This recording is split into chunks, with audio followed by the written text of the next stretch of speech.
Hello friends, welcome to the study portal. Study portal में आप सबका स्वागत है। आज का हमारा टॉपिक रहेगा सेंटर स्टेट रिलेशन, यानी कि भारत के अंदर जो केंद्र और राज्य सरकारों का जो संबंध होता है उनको आज हम इस वीडियो में डिटेल से करेंगे। केंद्र और राज्य सरकारों का किस तरह से संबंध होता है, कहां कहां पर एक दूसरे के साथ निभाती है, क्या क्या इनकी पावर्स होती है, किन किन पर इकट्ठा काम करती है, पूरा जो रिलेशन रहेगा दोनों ही सरकारों के बीच का वो कंप्लीट हम इस टॉपिक में डिटेल में डिस्कस करेंगे। वीडियो स्टार्ट करने से पहले फ्रेंड्स, जो भी स्टूडेंट किसी भी टीचिंग लाइन एग्जाम की प्रिपरेशन कर रहे हैं, यदि आप हमारे साथ जुड़ना चाहते हैं तो आप हमें अपना नेम, सिटी और एग्जाम लिखकर 8447410108 पर व्हाट्सएप कर दीजिए। इसके थ्रू आपको जो भी हमारी डे टू डे की इंफॉर्मेशन रहेगी, जैसे हमारी क्लासेस है, कब से नए बैच स्टार्ट हो रहे, क्या टाइमिंग है, या फिर जो अपकमिंग वैकेंसीज के नोटिफिकेशन आते हैं, या फिर जो हम वीडियोस डालते हैं यूट्यूब पर, उनके लिंक आपको शेयर किए जाएंगे। इसके अलावा जो भी स्टूडेंट घर बैठकर अपनी तैयारी कर रहे हैं, यदि आप चाहते हैं कि आपको ऐसा स्टडी मटेरियल मिले कि आपको उससे बाहर कुछ ना पढ़ना पड़े, कंप्लीट सिलेबस के साथ हमारा बुकलेट स्टडी मटेरियल रेडी है। ऑल ओवर इंडिया में कोरियर सर्विस अवेलेबल है। नोट्स ऑर्डर के लिए आप हमें 8447410108 पर कॉल या व्हाट्सएप के थ्रू अपने नोट्स ऑर्डर कर सकते हैं। इसके अलावा जो फ्रेंड क्लास ज्वाइन करना चाहते हैं तो स्टडी पोर्टल एकेडमी ऐप है, ऐप को डाउनलोड कीजिए। एंड्रॉइड यूजर्स के लिए लिंक रहेगा, iOS यूजर्स के लिए ये लिंक रहेगा। जैसे ही आप ऐप को डाउनलोड करेंगे तो आपको वहां पे काफी सारे बैचेस, क्लासेस दिखाई देंगे। जो भी आपका सब्जेक्ट है आप उसमें जाइए। यदि आप चाहते हैं लाइव क्लासेस तो लाइव का ऑप्शन भी है, यदि आप चाहते हैं रिकॉर्डेड बैच तो रिकॉर्डेड का ऑप्शन भी आपके पास अवेलेबल है। अब हम बात करते हैं केंद्र और राज्य के संबंध की। आज का हमारा टॉपिक है, लास्ट क्लास में हमने किया high court, subordinate court, and इसके बाद हम आते हैं सेंटर एंड स्टेट रिलेशन पे। केंद्र सरकार का जो संबंध है वो 3 भागों में इसका बंटवारा किया गया है। सबसे पहले विधायी संबंध, प्रशासनिक संबंध और वित्तीय संबंध। अब देखते हैं विधायी संबंध, यानी विधायी संबंध का जो वर्णन है वो आर्टिकल 245 से 255 में किया गया है। आर्टिकल 245 से 55 विधायी संबंध। प्रशासनिक संबंध अनुच्छेद 256 से 263 तक है, और वित्तीय संबंध 301 से 307 तक है। तो केंद्र सरकार जो, जैसे कि केंद्र और राज्यों के बीच का जो संबंध है वो 3 भागों में इनका बंटवारा किया गया है। किस किस आर्टिकल में इनके बारे में क्या क्या कहा गया है हम पूरा डिटेल में अभी देखेंगे। सबसे पहले हम बात करेंगे विधायी संबंध, यानी कि लेजिस्लेटिव रिलेशंस। भारत के संविधान पार्ट 11 यानी कि भाग 11 के आर्टिकल 245 से 255 तक अनुसूची 7, कौन सी अनुसूची में पूछा जाता है फ्रेंड, कौन सी अनुसूची में? 7वीं अनुसूची में केंद्र और राज्य के मध्य विधायी संबंधों का उल्लेख किया गया है। यदि क्वेश्चन आता है सेंट्रल स्टेट रिलेशन भारत के संविधान की कौन सी अनुसूची में है, तो आपका आंसर रहेगा अनुसूची 7 में। यदि क्वेश्चन आता है भारत का स्टेट और सेंटर के रिलेशन जो है कौन से संविधान के कौन से भाग में है, तो आपका आंसर रहेगा भाग 11 यानी कि पार्ट 11। आर्टिकल पूछा जाता है तो आर्टिकल 245 टू 255 ये वित्तीय संबंध है। 7वीं अनुसूची के अंतर्गत केंद्र और राज्यों के मध्य त्रिस्तरीय व्यवस्था, यानी कि 3 स्तर की व्यवस्था इनके रिलेशंस के बीच की गई है। अब वो त्रिस्तरीय व्यवस्था कौन सी है? राज्य सूची, संघ सूची और समवर्ती सूची। राज्य सूची क्या होती है? जहां पे सिर्फ और सिर्फ सेंटर गवर्नमेंट होती है वही कानून बनाती है राज्य सूची के विषयों पर। राज्य सूची जहां पर स्टेट गवर्नमेंट, यानी कि जिस राज्य की सरकार है जो स्टेट के अंडर है, स्टेट गवर्नमेंट अपने स्टेट के विषयों पर कानून बनाती है। और संघ सूची जहां पर सेंट्रल अपने संघ के विषयों पर कानून बनाती है।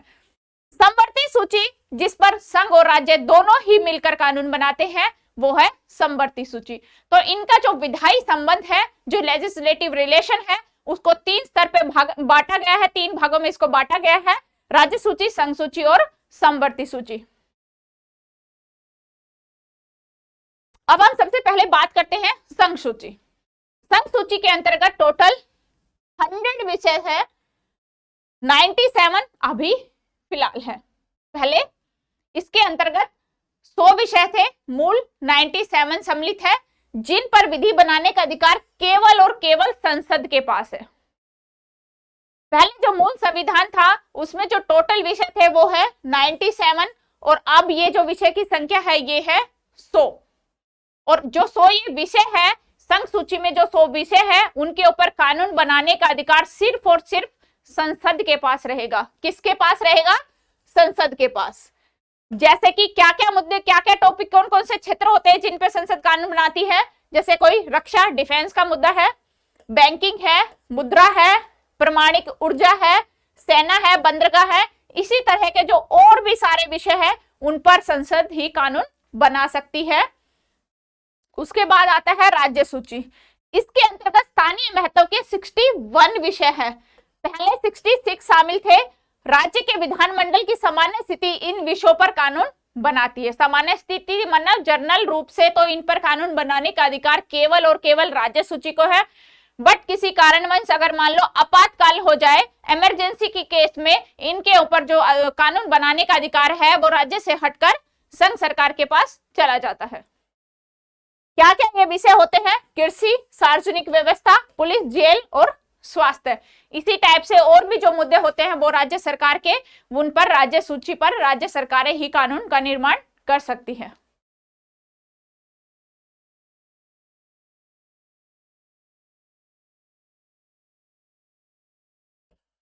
इस सूची के अंतर्गत 52 विषय है। समवर्ती सूची में 52 विषय है, मूलतः 47 शामिल है जिन पर केंद्र और राज्य दोनों ही कानून बनाने का अधिकार रखते हैं। यानी कि केंद्र सरकार भी कानून बनाती है और राज्य सरकार भी।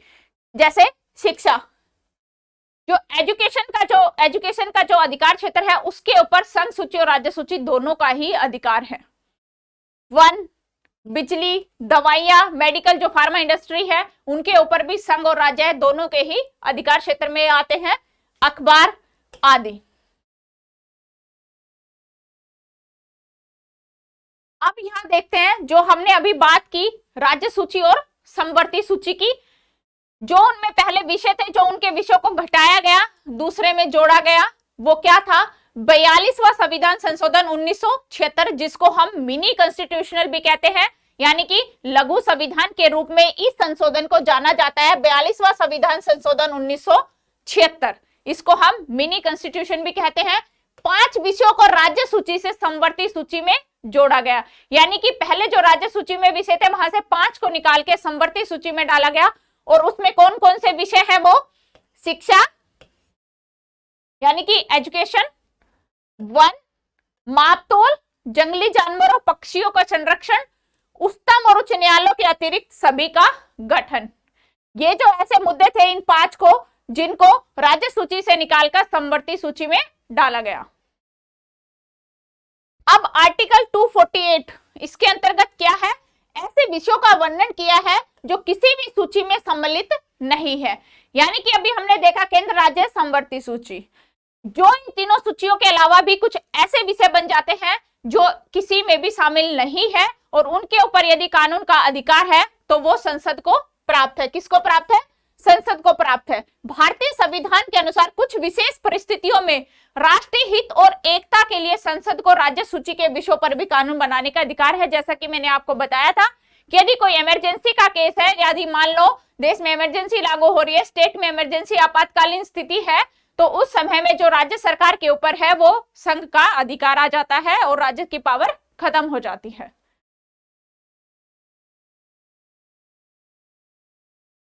आर्टिकल 249 अनुच्छेद 249, यदि राज्यसभा के द्वारा राज्य सूची के किसी भी विषय को विशेष बहुमत यानी कि विशेष बहुमत 2/3 बहुमत से राष्ट्रीय हित महत्व घोषित किया जा सकता है तो संसद को उस विषय पर कानून बनाने की या कानून के निर्माण करने की शक्ति प्राप्त हो जाती है। और यह विधि केवल 1 वर्ष तक प्रभावी रहती है। यानी कि इसकी जो वैलिडिटी होती है वो सिर्फ और सिर्फ 1 ईयर तक होती है। इसको आगे बढ़ाया भी जा सकता है और नहीं भी, चाहे तो इसको हम आगे बढ़ा सकते हैं। आपातकाल की स्थिति में आर्टिकल 250 के अनुसार राज्य की समस्त विधायी शक्तियों पर संसद का अधिकार हो जाता है। जो आपात की स्थिति में जो संसद के, जो राज्य के ऊपर संसद का अधिकार होता है, कौन से आर्टिकल के तहत उसका वर्णन है? आर्टिकल 250। आपातकालीन समाप्त होने के 6 महीने बाद तक ही यह विधि प्रभावी रहती है।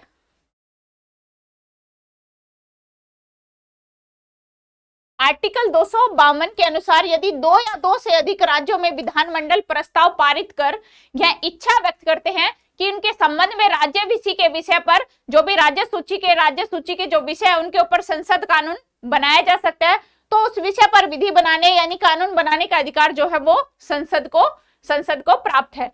कौन सी आर्टिकल के तहत? आर्टिकल 252, अनुच्छेद 252 हमें ये कहता है यदि 2 या 2 से अधिक राज्यों के विधानमंडल स्तर पर ये इच्छा व्यक्त की, 2 या 2 से अधिक जो स्टेट है यदि वो संसद के सामने ये इच्छा रखे कि हमारे इन विषयों पर संसद कानून बनाए, तो संसद को 250 आर्टिकल के अकॉर्डिंग इनके विषयों पर कानून बनाने का अधिकार प्राप्त है।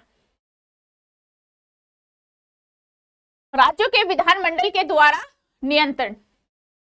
राज्यपाल कुछ विधेयकों को राष्ट्रपति की स्वीकृति के लिए भेज सकता है और राष्ट्रपति को उन विधेयकों पर वीटो की शक्ति प्राप्त है। राज्य सूची से संबंधित कुछ विधेयक सिर्फ राष्ट्रपति की पूर्व सहमति से ही संसद में लाए जा सकते हैं। वित्तीय आपातकाल के समय राष्ट्रपति विधानमंडल के द्वारा पारित धन विधेयक को सुरक्षित रख सकता है। यदि फाइनेंशियल इमरजेंसी आ जाती है तो राष्ट्रपति जो है विधानमंडल के द्वारा जो पारित धन विधेयक है उसको सुरक्षित रख सकता है। प्रशासनिक संबंध, अभी हमने बात की वित्तीय संबंध, इसके बाद हम आते हैं पहले विधायी संबंध, अब आते हैं हम प्रशासनिक संबंध पर। प्रशासनिक संबंध कौन से आर्टिकल से कौन से आर्टिकल है? आर्टिकल 255 से 263 तक। भाग 11 पार्ट 11 में ही है संविधान के आर्टिकल 256 से 263 तक। केंद्र और राज्य के मध्य प्रशासनिक संबंधों का उल्लेख किया गया है। संघीय शासन प्रणाली में सामान्यतः संघ में राज्यों के मध्य प्रशासनिक संबंध के विवादग्रस्त रहते हैं और संविधान के द्वारा ऐसे प्रावधान किए गए हैं कि केंद्र और राज्य के मध्य सहजता से संबंध बने रहे, यानी कि मधुर संबंध दोनों के मध्य बने रहे। कार्यकारी शक्तियों का विभाजन, केंद्र और राज्यों के मध्य कुछ विषयों को छोड़कर उनकी कार्यकारी और विधायी शक्तियों का बंटवारा किया गया है, यानी केंद्र की शक्तियां संपूर्ण भारत के अंदर फैली हुई है। उन विषय जो संघ सूची के संदर्भ में है जिनमें संसद जो है वो विधायी शक्ति प्राप्त है, किसी संधि या समझौते के अंतर्गत अधिकार प्राधिकरण व न्याय क्षेत्र का कार्य आ गया।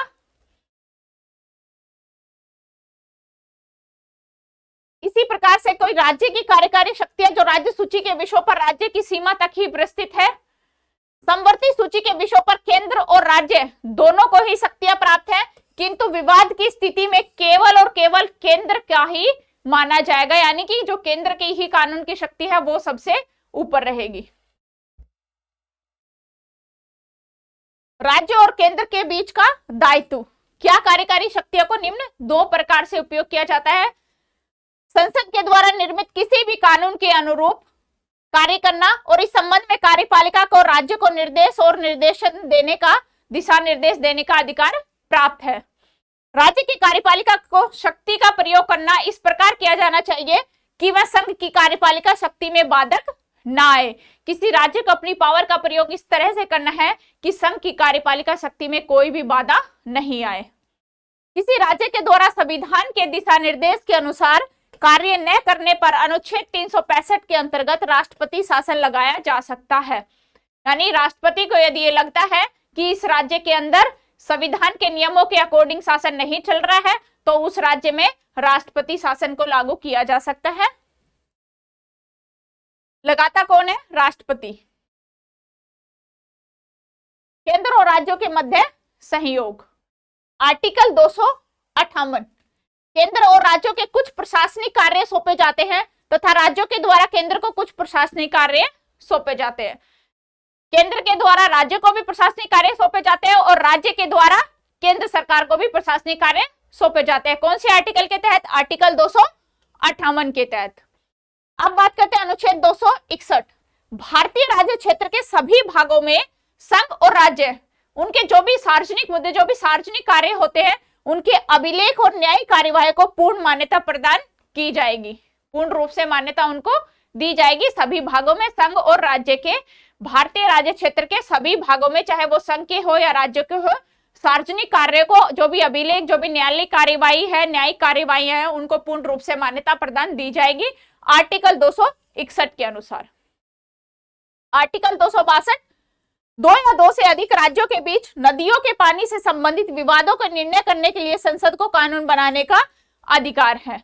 यदि मान लो नदी के पानी को लेकर दो राज्यों के बीच विवाद हो जाता है या दो से अधिक राज्यों के बीच विवाद हो जाता है, तो उसके ऊपर जो कानून बनाने का अधिकार है वो किसको है? संसद को है। कौन सी आर्टिकल के तहत है? आर्टिकल 262। ये याद रखना फ्रेंड्स, बहुत इंपॉर्टेंट लाइन है यहाँ पे कि दो या दो से अधिक नदियों के पानी का जो विवाद का मुद्दा है, हम सोचते हैं कि राज्यों के बीच विवाद हुआ है तो इस पे कानून बनाने का अधिकार किसका आएगा? हमारा। यदि हम सोचे कि राज्यों के विषय का मुद्दा है कि मतलब राज्य के बीच विवाद हो रहा है, तो बेसिकली माइंड में जाता है कि राज्य सूची का विषय है, राज्य सरकार यहाँ पे कानून बनाएगी, लेकिन नहीं, यहाँ पे कानून संसद बनाएगी। ये दो या दो से अधिक राज्यों के बीच जो नदियों के पानी से संबंधित विवाद है उसके ऊपर कानून बनाने का अधिकार केवल संसद को है। कौन से आर्टिकल के तहत? आर्टिकल 262 के तहत।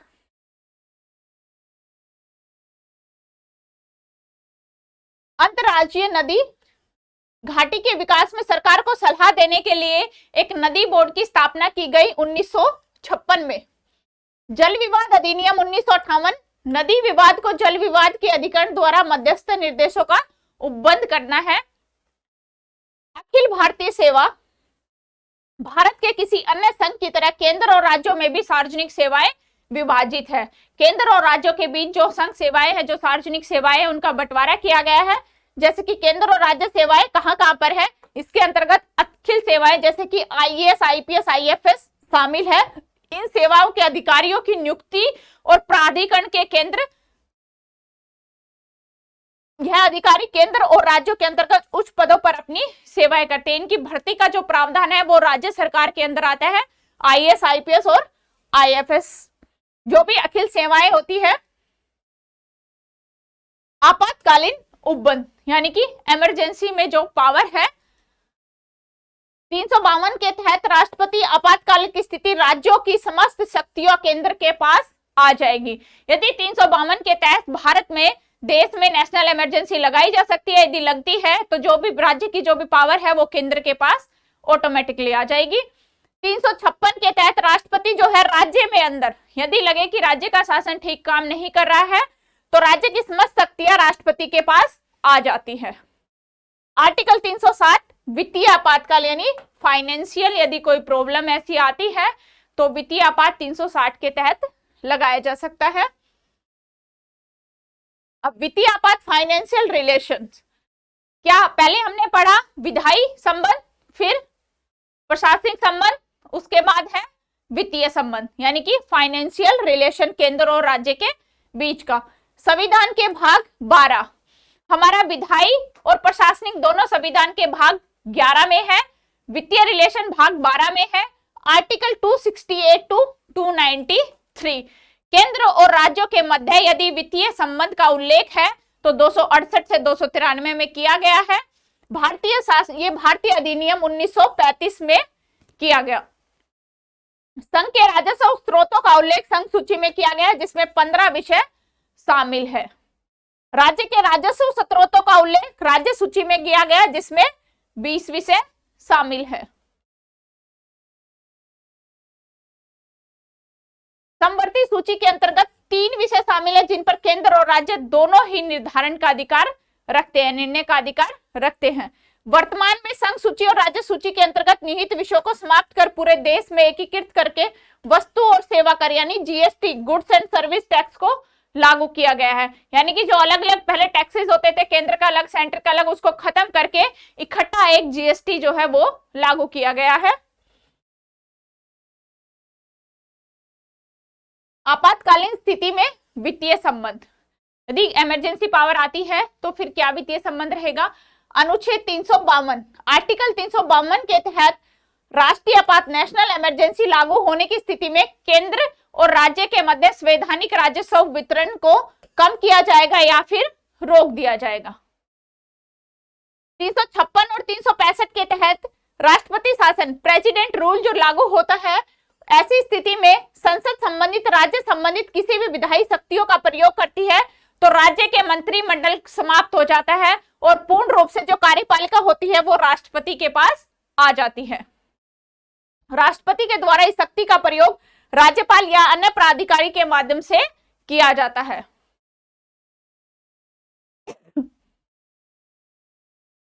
आर्टिकल 360, इसके अंतर्गत क्या होता है? वित्तीय आपात की स्थिति में केंद्र और राज्यों के निर्देश दे सकते हैं। केंद्र जो है वो राज्य को निर्देश दे सकते हैं कि राज्य के द्वारा राज्य की सेवा में लगे सभी लोगों के वेतन और भत्ते को कम किया जाए। धन विधेयक जो मनी बिल है, जो फाइनेंशियल बिल है, वो राष्ट्रपति की स्वीकृति के लिए आरक्षित रखे जाए।